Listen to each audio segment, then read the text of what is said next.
ليدخل المؤمنين عنهم سيئاتهم وكان ذلك عند الله فوزا عظيما ويعذب المنافقين। আসসালামু আলাইকুম ওয়া রাহমাতুল্লাহি ওয়া বারাকাতুহু। আমি বলছি মদিনাতুল উলুম দৃষ্টি প্রতিবন্ধী এতিমখানা লিল্লাহ বোর্ডিং মাদ্রাসা, আমবাগান ছোটপাইটি ডেমরা, ঢাকা। এটা আমাদের স্থায়ী ঠিকানা। অস্থায়ী ঠিকানা হলো আলী মোহাম্মদ খান রোড, আদর্শবাগ, কোনাপাড়া, যাত্রাবাড়ি, ঢাকা।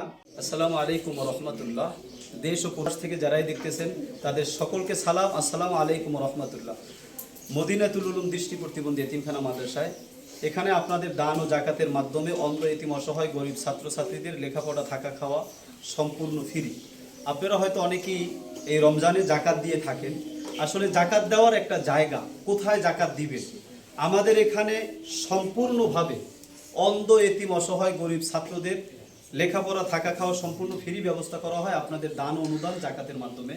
এখানে অনেক ছাত্র আছে যাদের থেকে আমরা কোনো পয়সা করে নিতে পারি না। অন্ধদেরকে আমরা বেরেল পদ্ধতিতে কোরআনুল কারীম শিক্ষা দিয়ে থাকি। তাই এই পবিত্র রমজান মাস, নেক হাসিলের মাস, বেশি বেশি সব এই মাসে আদায় করা যায়। একটা আমলের মাধ্যমে আল্লাহ 70 গুণ সব বাড়িয়ে দেয়। তাই দেশবাসীর কাছে যারা যেখানে আছেন আমাদের এই ভিডিওটা দেখবেন, বেশি বেশি শেয়ার করে দেবেন। আপনারা একটা শেয়ারের মাধ্যমে একজন অন্ধ ছেলে যদি খবর পায় বা জানে যে এই মাদ্রাসা আছে, অন্ধদেরকে পড়ানোর ব্যবস্থাপনা করা হয়, হয়তো তারা এসে এই মাদ্রাসায় লেখাপড়া করে তাদের জিন্দিগি, তার জীবনকে আলোকিত করতে পারবে। এখানে যে অনেক ছাত্র আছে আলহামদুলিল্লাহ, এই যে আমাদের এক ছাত্র রাফিউল ইসলাম, তুমি যদি একটু দাঁড়াও, রাফিউল ইসলাম কুষ্টিয়াতে বাড়ি। এই যে এই ছেলেটা মাদ্রাসায় আসছে এই ফেসবুকের মাধ্যমে, ইউটিউবের মাধ্যমে সে খবর শুনে তারপরে সে আমাদের মাদ্রাসার কথা শুনছে, তারপরে আসছে। তুমি যদি তোমার একটু ব্যক্ত করো যে তুমি এই মাদ্রাসায় কীভাবে আসলা। আলহামদুলিল্লাহ, আমি গ্রামে যখন লেখাপড়া করতাম, হেফজখানে পড়তাম। আমি হেফজখানে পড়তে পড়তে 30 পার আমার হয়ে গেছিলো। তারপরে আমি ইয়াদ রাখতে পারতাম না, ইয়াদ ছিল না। ইয়াদ না থাকার কারণে অনেক চিন্তিত ছিলাম। পরে আমার আব্বু, আমার বাবা একটা ফেসবুকে একটা নিউজ পায় একটা মাদ্রাসার ব্যাপারে, যে মদিনাতুল উলুম দৃষ্টি প্রতিবন্ধী মাদ্রাসায়, হুজুরের মাদ্রাসায় আমি আসলাম। আসার পরে লেখাপড়া বর্তমান করতেছি, যে ব্রেল পদ্ধতি ধরে ধরে আমরা কোরআন পড়তে পারি। হ্যাঁ, এই কোরআনটা পড়ি।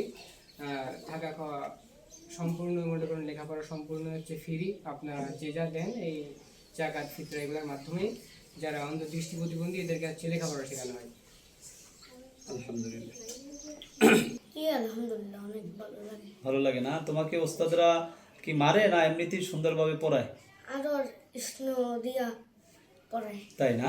মাশাআল্লাহ। তোমার মতন যারা অন্ধ আছে তাদের প্রতি তোমার কি দাওয়াত থাকবে?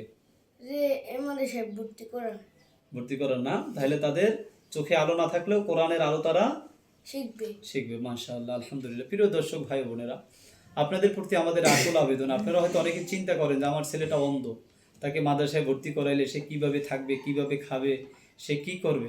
এই চিন্তা আপনার না, এই চিন্তা সম্পূর্ণ আমরা নিয়েছি ইনশাআল্লাহ। আল্লাহর রহমতে আপনার সন্তান পুরোপুরি নিরাপদ থাকবে। তার জন্য আপনাকে কোনোই চিন্তা করতে হবে না। মাদ্রাসার পক্ষ থেকেই তাদের সমস্ত ব্যবস্থাপনা করা হয়।